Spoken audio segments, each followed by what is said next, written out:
He's a good boy. Yeah, we love you, buddy. We love you. What a good boy you are. But that's not why we're here today. We're here to show you that although it's late summer now, and we're just getting ready to shortly be going into fall, and the hot weather is going to be going away, that don't give up on the garage sales and flea markets and swap meet finds, because I'm going to share with you one of my recent swap meet finds. And next to Berwyn is my latest swap meet find. This is an Arvin 10 transistor AM only radio. It's a model 6BR68, and I imagine this is probably from the early to mid 60s. And I always had a thing for Arvin radios. I thought they were always well made, well built. They were made here, of course, in the United States and Indiana. And I like the sweep dial, like this has here. And I picked this up, and when I initially got home and went to check things out, the radio did not work. So before I show you everything on the radio, let me show you basically what I had to do. Alrighty, let's go have a look under the hood. I'll lift this up and get the light on there a little better. And this is a 10 transistor radio. The first thing I looked at when I wanted to open this up when I looked at it, and if you look right here, let me get my pointer, and if you look at the tuning capacitor, aka I call the bread slicer, I saw the 3-gang tuner on there. I said, aha, this may have been a pretty decent radio. It's got a tuned RF to it. And then on further inspection, I looked, and the condition overall, the inside array really wasn't too bad. Just until I got to the battery case here. Let me show you what I'm talking about. Okay, now I've laid the radio on its side here, and I'm gonna open this guy up. This is the one, like the end cap for the battery pack, and it takes a total of 6 C batteries. And if you look over here, this was the contacts. There's contacts on the opposite end down here where this red end cap is. They weren't too bad, but these guys here were really, really rusted and crusty and everything else. So when I initially, Berwyn's trying to help me out here. So when I initially put batteries in here, what happened was it just wasn't making contact. So what I did was I took my Dremel, and I don't mean this to be demoralizing, but I got one of these little brass wheels from Harbor Freight, and now Berwyn is now taking my pointer and playing with it. I put this on. You can buy these in a kit from Harbor Freight, quite reasonably. I put this on my Dremel, and I went over here and I cleaned all the contacts off here. The battery terminal's real good, and you can see now they're kind of clean and shiny. And once I've done that, I put the batteries in here and I turned the radio on, but there was still a little bit of a problem. Okay, so here's what happened. I go to turn the radio on, and I know my batteries are good because they were brand new. I double checked it and measured with a voltometer.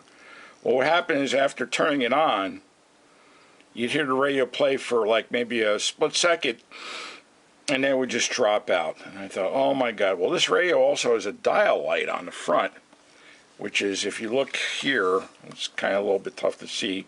Where I got my pointer up here is a dial light.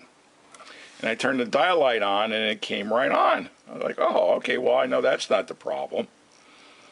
So I said, well, I wonder what kind of conditions the caps are in. So down here, it's kind of tough to see. There's 1, 2 capacitors here over by these. One is the earphone plug, and the other one is, I think, for external power or external tension. I forget which one, but anyway. 1, 2, 3, 4. I vaguely, oh, and then here's the 5th electrolytic capacitor there. There's actually a total of 7. There's 2 more. There's one up here underneath this the ferrite rod stick antenna. There's one under here, and there's one over here. I pretty much figured they were good. They're just pertaining to the RF section, and a couple of these that I took out over here seemed to be okay. They had leakage of about maybe about 3 to 3.5%, so that wasn't awful. But the three that were, or actually the two that were here, the leakage was well over. One was about like 8.5, and the other one was over 10% leakage. I think that was probably the main reason why this thing wouldn't play.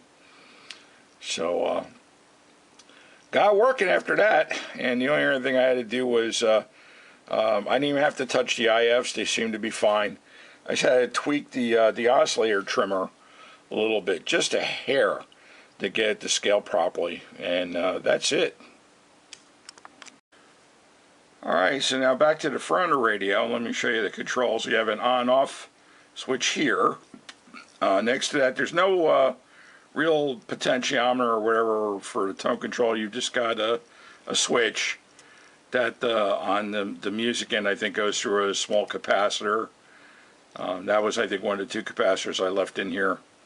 And here's the dial light. So you have these three switches. The center knob is for volume, and the outer knob is for tuning. And that's basically it. And this little radio, now I'm going to turn this light off because it's going to play havoc. So hopefully you can see everything okay here. Maybe I can just get a little bit closer to the radio so you can see it. There we go. And here's the dial light. I love this dial light. Look at this. Isn't that nice? Nice bright dial light. And here's the on-off switch for the radio. Years ago by indigenous people in the upper Alassas River Basin, is that correct? The radio has pretty good tone. Well, I mean, literally that history. Just has, right now I have it on the voice position. If I go to the music position, Corn syrup or just, I mean, corn that we eat, let's say on the cob, corn chips. you can hear But the cultivation of corn, which is quite a interesting. little bit of difference, just a little bit more tone in the music position. And this guy is, this is just a local station out in New York. And it's still very much This guy at night, But you don't see a lot of kids working there anymore because it's that's WABC New York. I'm about 23 air miles from Manhattan. At night, this guy's a real DX machine. I have no problem picking up most of the Chicago stations. It's selective enough that I can get WLW right next to WOR if I rotate the radio left or right to just kind of the null out the strong signal WOR at 710 kilocycles. I was able to get KMOX on this last night out of St. Louis. And just a really, really, really nice radio. There's WOR right there. There's WFAN out of New York. There's one station here, 1250.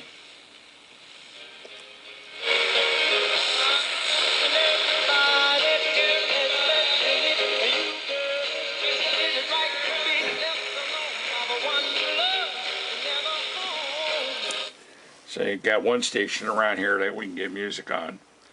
So now may you ask, how much did I pay for this non-working radio that I made working? Ready? Yep, that's right.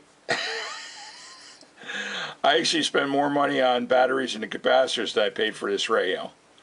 Point being, you shop around, you can still find good stuff out there. May not be every time you look, maybe every 3 or 4 times you look, but believe me, it's out there and you can find it. I did. So anyway, hope everyone enjoys the rest of your summer, and hope to see you soon. And one quick reminder, Kutztown is right around the corner, so I'll put that up at the end of the video. So anyway, take care everybody. Bye!